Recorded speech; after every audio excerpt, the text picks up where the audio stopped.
Hai, selamat pagi. Assalamualaikum warahmatullahi wabarakatuh. Bersama Ibu Salis Tianingsi. Hari ini kita masih mempelajari tentang apa? Iya, benar, teks laporan hasil observasi. Seperti pelajaran minggu lalu, kita sudah mempelajari. Siapa yang masih ingat? Ayo.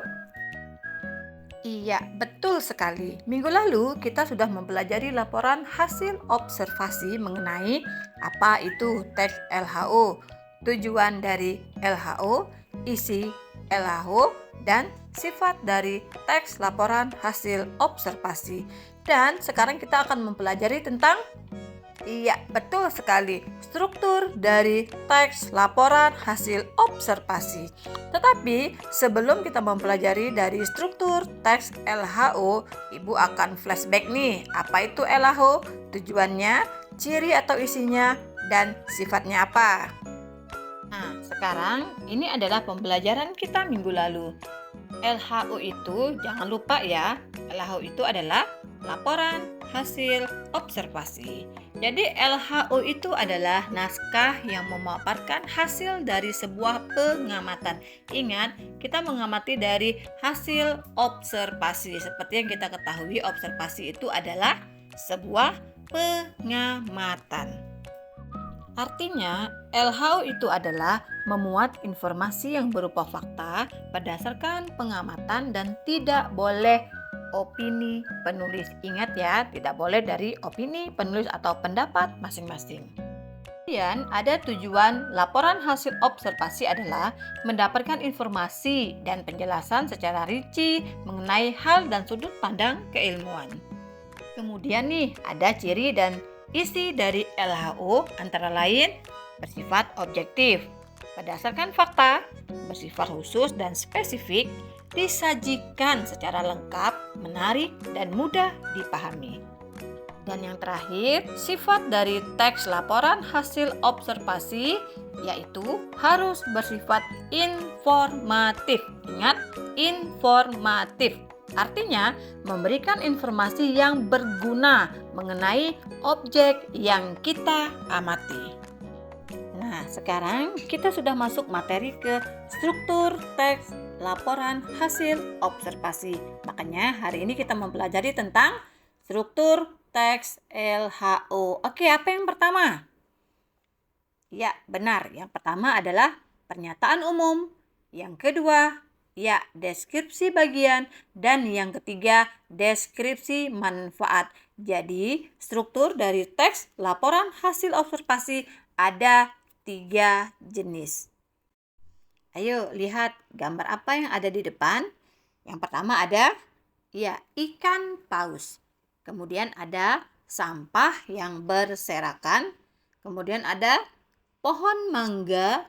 Terus yang kedua animasi seseorang yang lagi menulis dan mengamati. Oke, sekarang dari ketiga gambar itu akan kita jadikan contoh tentang struktur laporan hasil observasi. Oke, silakan disimak.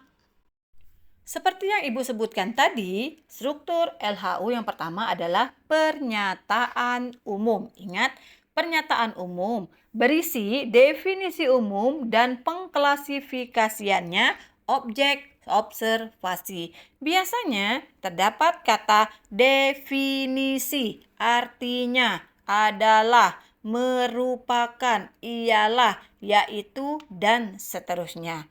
Contoh, seperti gambar yang tadi kita ambil ikan paus. Ya, kita ambil contohnya adalah ikan paus.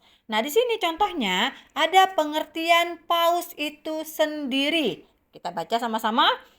Paus adalah satu dari sekian banyak ikan yang istimewa, mamalia laut, bertubuh besar, cerdas, hidup bebas di samudra.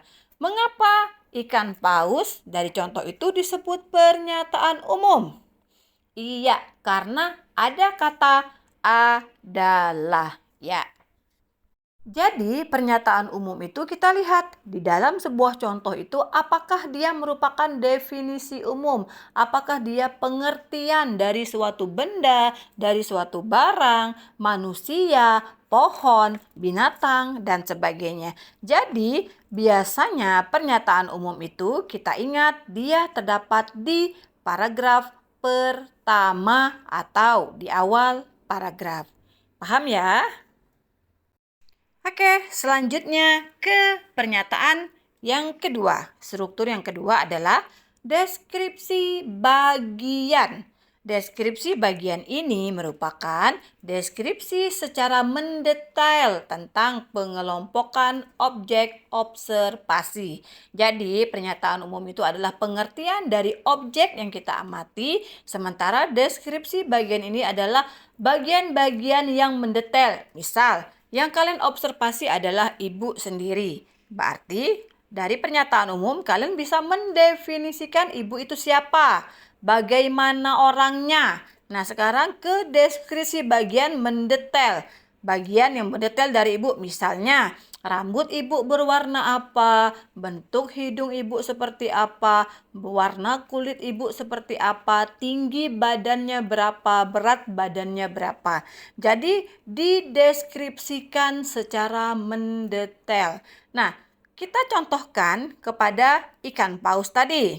Kita lihat. Contoh di depan, pada masa kini dikenal dua kelompok paus, yaitu paus bergigi atau Odontoceti dan paus tidak bergigi atau Mysticeti. Paus Odontoceti yang bergigi merupakan pemangsa yang memakan ikan, sotong, dan mamalia bla bla bla bla. Seperti yang kita bacakan, seperti yang kita lihat di depan. Jadi, pada deskripsi bagian ini dia menjelaskan secara detail tentang ikan paus. Ya, betul sekali. Yang pertama dikelompokkan ikan paus itu ada berapa? Oh, ternyata ikan paus itu ada yang bergigi dan tidak bergigi. Nah, disebutkan lagi di sini. Paus tidak bergigi berukuran lebih besar. Nah, berarti paus yang bergigi ukurannya lebih kecil. Jadi, disimpulkan deskripsi bagian ini adalah menjelaskan secara detail tentang objek yang kita amati. Oke, paham semuanya? Kalau sudah paham, kita lanjut ke struktur yang ketiga, yaitu tentang deskripsi manfaat. Nah, jadi di sini ada manfaat objek yang kita amati. Ya, bukan hanya pengertian saja, bukan hanya bagian mendetailnya saja, tetapi objek yang kita amati itu harus memiliki manfaat. Kita bacakan ya. Bagian ini memaparkan manfaat-manfaat dari objek observasi. Manfaat tersebut dapat ditinjau dari berbagai sudut pandang.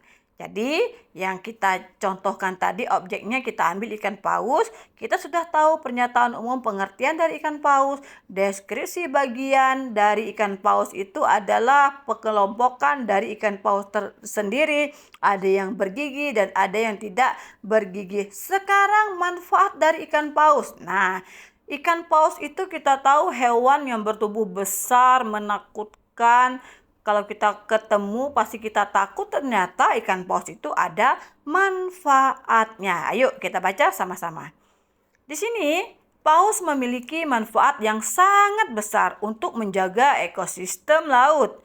Hewan ini bermanfaat untuk menjaga rantai makanan di lautan. Hal ini disebabkan paus memangsa ikan, udang, cumi, dan plankton. Apabila paus mengalami kepunahan, populasi hewan pemakan kerang-kerangan dan plankton akan meningkat. Nah, seperti Ibu jelaskan tadi, paus juga ada manfaatnya. Sama, semua objek yang kita amati pasti ada manfaatnya. Oke anak-anak, paham ya apa yang Ibu jelaskan? Nah, untuk pembelajaran hari ini kita cukupkan sampai di sini ya. Jadi, tolong dipelajari semuanya. Apa yang Bu jelaskan, meskipun sedikit yang dijelaskan, yang penting kalian bisa mengerti, kalian bisa memahami dan bermakna untuk pembelajaran selanjutnya. Oke, kita simpulkan pembelajaran hari ini kita mempelajari apa? Oke, struktur dari teks laporan hasil observasi. Oke, yang pertama ada apa? Pernyataan umum. Yang kedua ada deskripsi bagian. Yang ketiga, deskripsi manfaat. Oke, untuk minggu depan kita mempelajari tentang kaidah kebahasaan teks laporan hasil observasi. Terima kasih. Dadah. Wassalamualaikum warahmatullahi wabarakatuh.